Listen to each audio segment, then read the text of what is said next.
Fortnite, le jeu vidéo qui pulvérise tous les records au point et en sang. Epic, son éditeur, revendiquait déjà la bagatelle de 40 millions d'utilisateurs en janvier.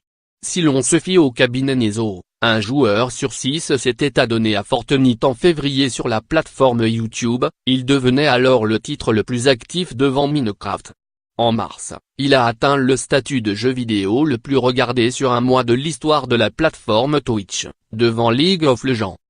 Son succès est tel que, selon Bloomberg, les cours de bourse des géants américains concurrents Activision Blizzard, Call of Duty, Destiny, et Take-Two, Grand Theft Auto, ont respectivement dévissé de 11 et 12% en mars par sa faute, leurs clients se reportant sur le nouveau jeu à la mode. Au point que la popularité de Fortnite est maintenant devenue un sujet de plaisanterie et d'inquiétude. Depuis la fin mars, le lancement d'une version mobile a par ailleurs encore accru la présence du titre, désormais accessible sur n'importe quelle plateforme, n'importe quand. Comme le relève le site spécialisé Kotaku, les enseignants se plaignent désormais de réseaux Wi-Fi saturés et d'élèves happés en cours par leur partie.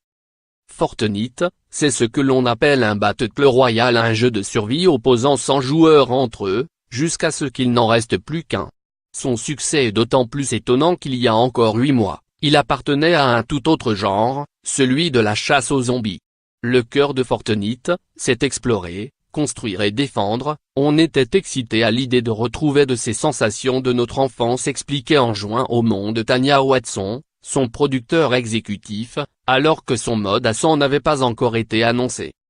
Mais à l'été 2017, PlayerUnknown's Battlegrounds, PUBG, un jeu en chacun pour soi à 100 adversaires en même temps développé par les Coréens de Bluehole, bat record de popularité après record de popularité. L'éditeur américain de Fortnite, Epic, Unreal Tournament, J.R. of Var, le moteur technologique Unreal Engine, joue alors son va-tout et lance en septembre un mode de jeu inspiré de ce dernier, orienté survie, chacun pour soi, course à l'équipement, piège retors et mitraillage à vue. Le concept, hérité d'une version modifiée de la simulation militaire Arma et central dans le phénomène PUBG en 2017, s'enrichit ici de fonctionnalités de construction inattendues et ludiques, chaque participant pouvant à tout moment bâtir des escaliers ou des murs. En seulement 6 mois, le voilà passé de Battle Royale improvisé à Battle Royale le plus populaire. Je viens de passer 20 MN sur Fortnite. J'en retiens que moi je suis moyennement à l'aise à l'idée de piller des bâtiments. https://t.co/vnxpki. Au lycée Saint-Joseph d'Auxerre, Lyon, où le monde est venu faire un atelier autour de la presse en mars, ils sont ainsi nombreux à s'y adonner. Les mécaniques de jeu sont simples, tout le monde comprend facilement ce qu'il se passe, et en plus, contrairement aux autres Battle Royale, il est disponible sur toutes les plateformes, explique Charles, 16 ans, en première STMG.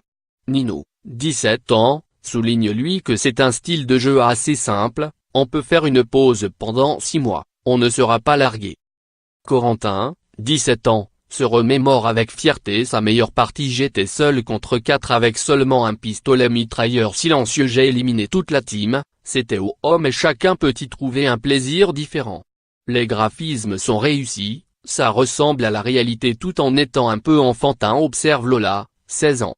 Ce n'est pas qu'un jeu où il faut tuer, on construit aussi des choses, ça change des jeux de guerre, souligne pour sa part Lisa, 16 ans.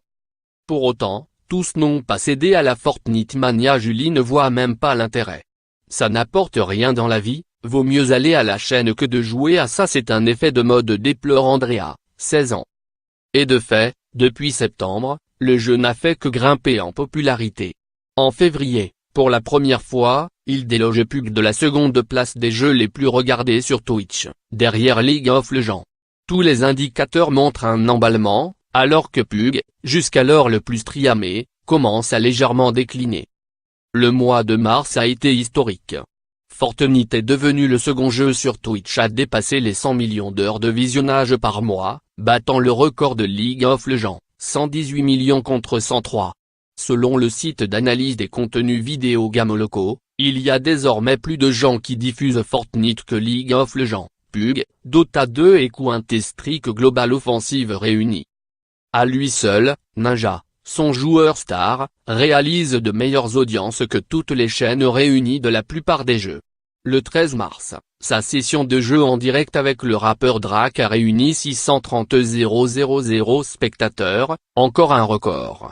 Sur YouTube, un stream a atteint les 1,1 million de spectateurs simultanés. Un rap dédié à Fortnite a été visionné la bagatelle de 15 millions de fois. La rivalité entre joueurs de PUBG et Fortnite mériterait presque d'ores et déjà d'être inscrite dans l'histoire du jeu vidéo, tant elle évoque celle, iconique, entre possesseurs de consoles Sony ou Nintendo, ou fidèles de FIFA ou Pro Evolution Soccer. D'un côté, les aficionados d'un battle royal pur, âpre, réaliste et sans concession, fait de cartes immenses et de balistiques exigeantes. De l'autre, les tenants d'une approche plus décomplexée, à l'univers cartoon, au rythme du jeu plus soutenu, aux affrontements plus ludiques. À ce jeu-là, Fortnite est en train de s'imposer. Ce renversement de situation se joue dans des détails, comme l'esthétique colorée qui facilite le repérage des adversaires, ou l'absence de boutons pour se coucher à terre, choix drastique qui élimine de fait les campeurs, ces joueurs irritants qui aiment attendre, camouflés dans l'herbe, pour tirer à distance. Tout est fait pour rendre le jeu plus vivant et spectaculaire. Le jeu repose également sur un modèle économique différent contrairement à PUBG, qui coûte 30 €. Fortnite est accessible gratuitement, se rémunérant à la place sur des transactions optionnelles, comme des skins, des costumes souvent loufoques. Afin d'accroître encore sa popularité, Epic doit organiser en juin le Fortnite Celebrity Pro-Am, un tournoi